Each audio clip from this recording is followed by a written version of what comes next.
Okay, I'm Josh Moenning, Director of New Power Nebraska. I'm going to start, before we start talking about numbers and what renewable energy means to the state and how it acts as a both climate solution and business opportunity, we're going to play a little trivia. So, first, who can tell me what the fastest growing job sector, job category in both the nation and the state of Nebraska was over the last year?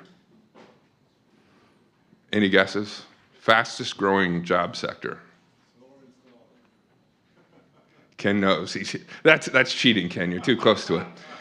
But yes, the fastest growing job sector in both the US and the state of Nebraska over the last year was solar energy technicians.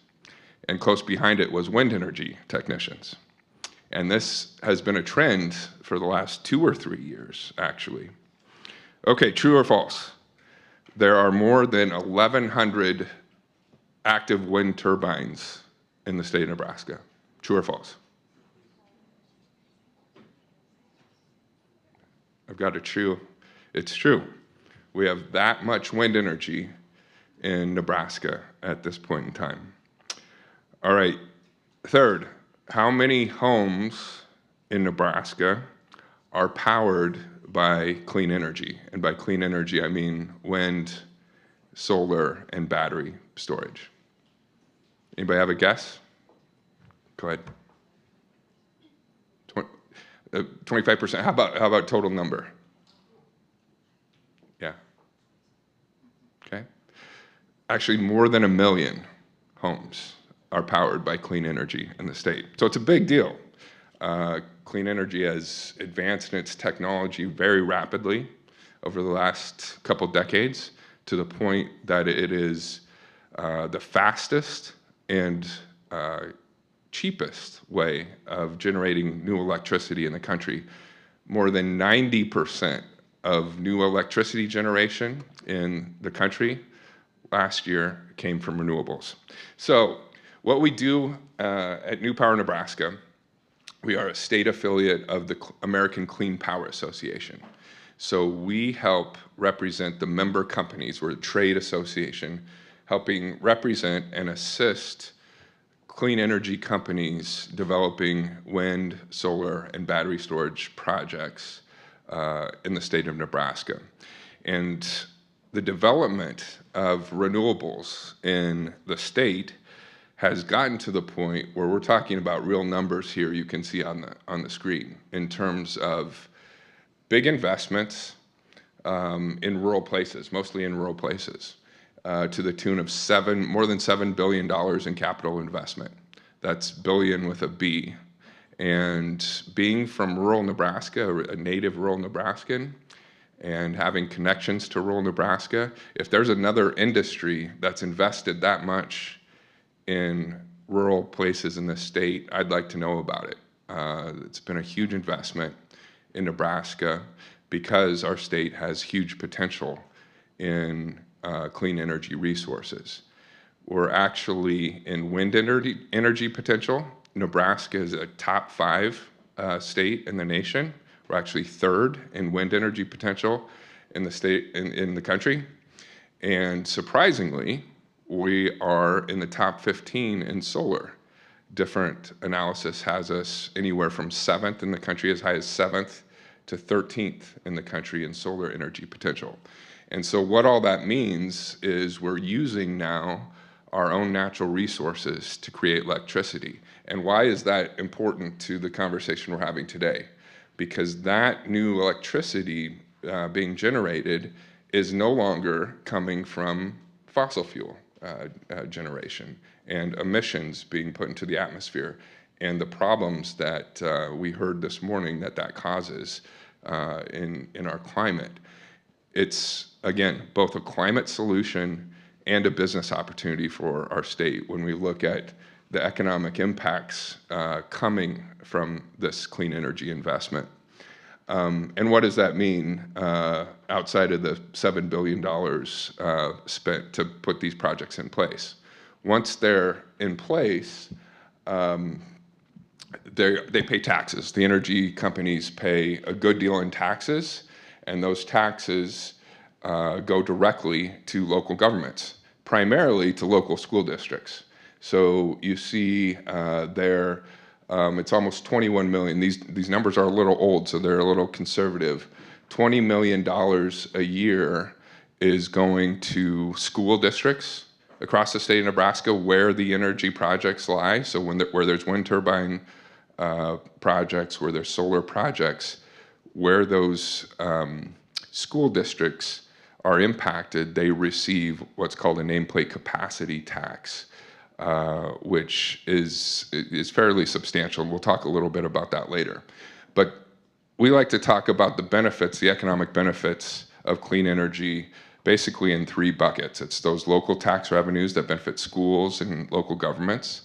It's also new jobs. You can see the total number of clean energy related jobs is around 2,500, more than 2,500 jobs in the state right now. And again, these numbers are a little conservative. I've seen it estimated as high as 7,000. Wind energy technicians. I'm from Norfork. I was the mayor of Norfork, where Northeast Community College is. There's a wind energy tech program there. And those kids, a lot of them from all over the state, are attending that program and are able to graduate in 1 to 2 years and make $55,000 to $65,000 a year coming out of community college. And you work with your hands, you're working hundreds of feet in the air on wind energy projects. These guys, I've met a lot of them, they're adrenaline junkies. It's a very interesting field of work, and you can get paid very well in it. So the job impact is real, and we're feeling it and seeing it in rural Nebraska. Also, new farm income. So we talk about new tax revenues, new jobs, and new farm income. Who here is from a rural area or has a farm background? Got a few. Okay. So we know, especially right now, the farm economy is not good. Commodity prices are as low as they've been for several years. And I can always tell when that's the fact because I start getting texts and emails from different farmers across the state saying, how can I get wind energy or solar energy on my land? Because these leases, the energy companies lease the land, lease the space from the farmers to put either turbines or solar panels, and they're significant payments. They're negotiated between the landowner and the company, but for solar energy, the average rate, the going rate for solar land leases is anywhere from $800 to $1,000 per acre. And so when you think of how many acres some of these farmers have and the total impact of leasing that land for solar energy, it can add up quick, and that's a part-time job for a farm family that they don't have to show up to. Wind turbines, same thing. With wind, you can keep farming around the land. You can farm around it. It doesn't use water. It doesn't pollute. So those things are all good for our rural economy. And we create enough clean energy in the state today to account for almost a third of the energy generated in Nebraska. And that puts us at 10th nationally. So Nebraska is on the forefront of clean energy production. I'm going to talk a little bit about a specific project that's being built in northeast Nebraska right now. It'll be Nebraska's largest solar project, and in fact, one of the largest solar projects in the country at 420 megawatts and a large battery storage component. This is really a groundbreaking project for our state and the Midwest. And it's under construction right now. In fact, I went out and drove by it last week when I was up in northeast Nebraska, and it was 5 o'clock, and I passed a steady stream of cars with license plates from Minnesota and Texas and Illinois, people who had come here, hundreds of construction workers working on installing these solar panels over 2,200 acres in Pierce County. And what you're looking at here is a study that was done here at UNL by Dr. Eric Thompson to look at the economic impacts of one solar project, this solar project in the state of Nebraska, and what that means in terms of investment and benefits to the local area. So you can see the land use benefits of having this land in solar versus what its use was prior, and that was commodity crop production. So it's a big difference between the investment in the infrastructure on the land lease paid to the farmers, and the taxes collected on the project. So I was mayor of Norfork. Who knows where Norfork is? Anybody been through Norfork? Okay, good. I was mayor for the last 8 years in Norfork, and I had the chance to see how wind energy really directly benefited our community's economy. A number of wind energy projects were being built over the last 5 to 10 years in northeast Nebraska, and those construction workers were staying in and around Norfork. So they were staying in our hotels, they're eating at the restaurants, drinking at the bars. It was a big boost to the local economy. In this project itself, there's estimated to be almost 550 jobs during construction. And that's all those guys that I was passing on the road coming from different states to work in Nebraska. And it takes a while to get these projects established. They'll be here anywhere from 18 to 36 months. So it's 2 to 3 years to build out these projects. So that's a big injection of new money and business activity into our local economies. Once the project's done and operating and online, again, generates a lot of new tax revenue. And that tax revenue will go to Battle Creek School District, Pierce School District. These rural districts that rely a lot on property taxes now can offset those property taxes on landowners with the energy taxes being paid by these companies. And that's a big deal in our state. Estimated more than $2 million per year to the local governments being paid just by this project. And these local school districts and rural places need that money to update their facilities and provide quality education for their kids. So this is actually a friend of mine. I know Ryan Zimmerman. This is one of the landowners involved in the Pierce project. He and his brother own quite a bit of land, been in the family for a long time. They had a transmission line come in close to their area a few years ago. And instead of trying to fight that like some farmers did, they said, hey, there's an opportunity here, let's use it. And so they got thinking about what solar energy could mean to their farm operation.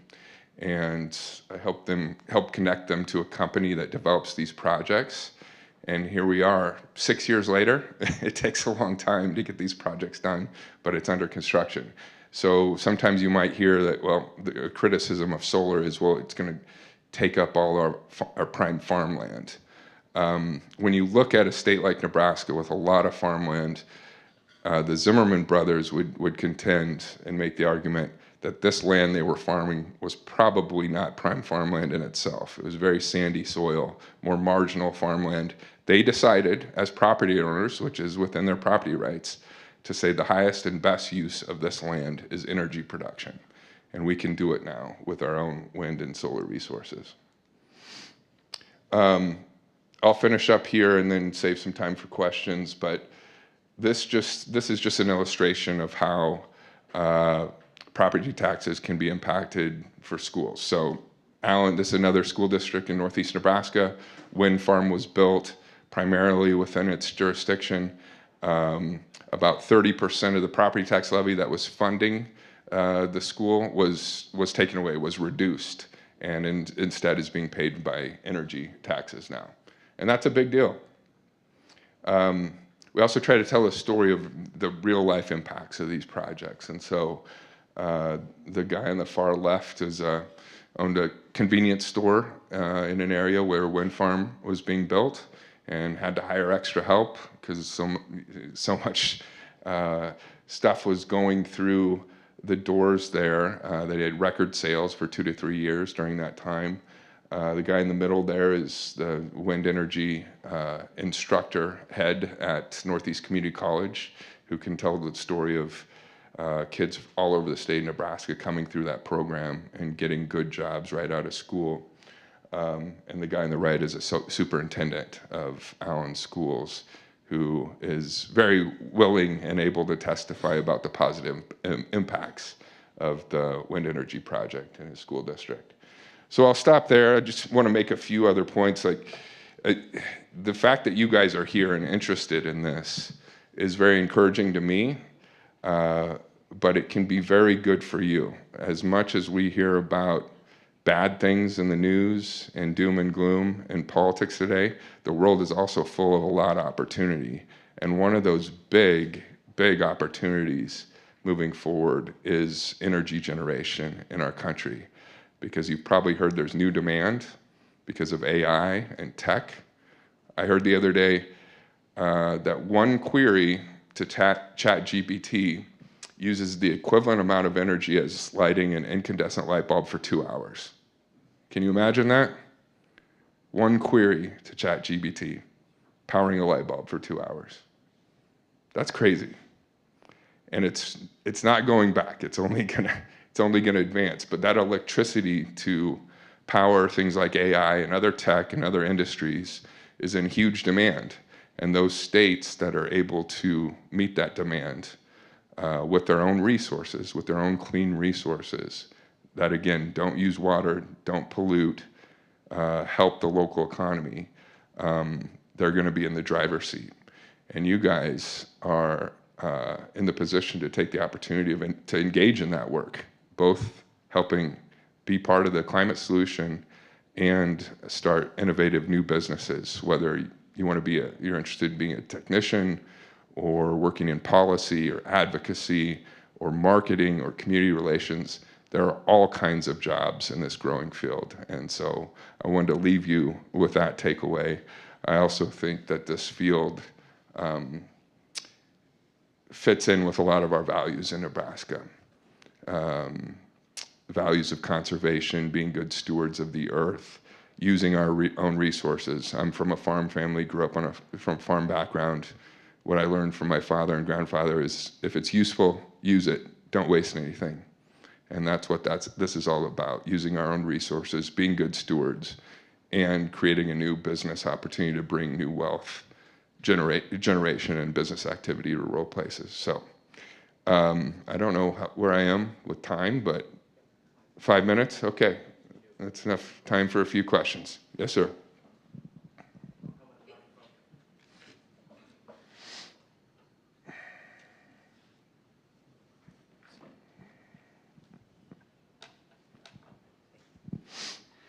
So I'm from Northeast Nebraska as well, and I go back frequently.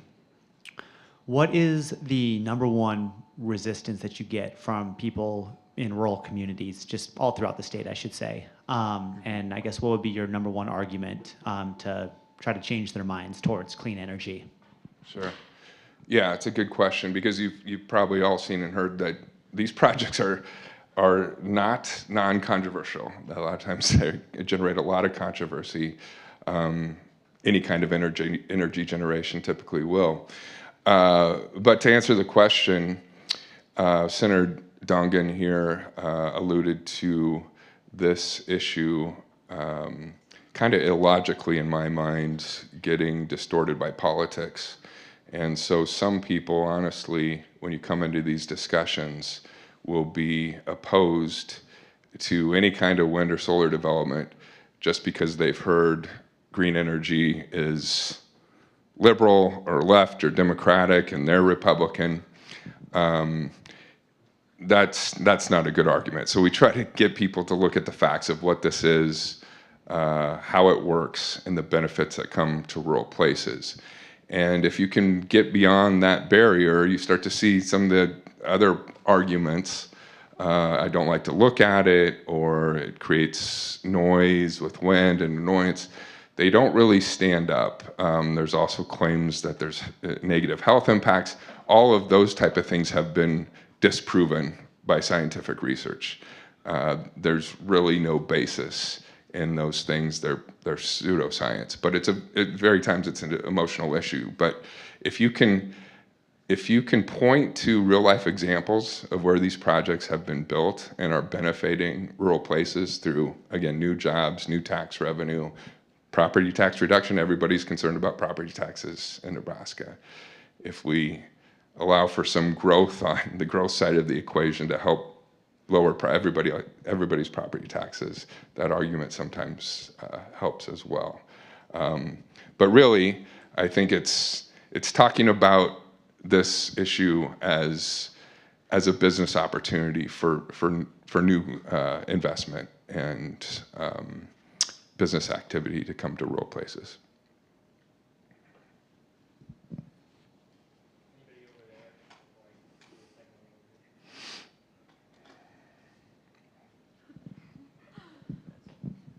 So from everything I've researched, obviously a majority of our power, or a good chunk of our power, at least in Nebraska, comes from coal and non-renewables. Do you see a general willingness from people to transition to renewables here? And how long do you think it will take for our state to transition to a majority of our power coming from renewable sources? Yeah.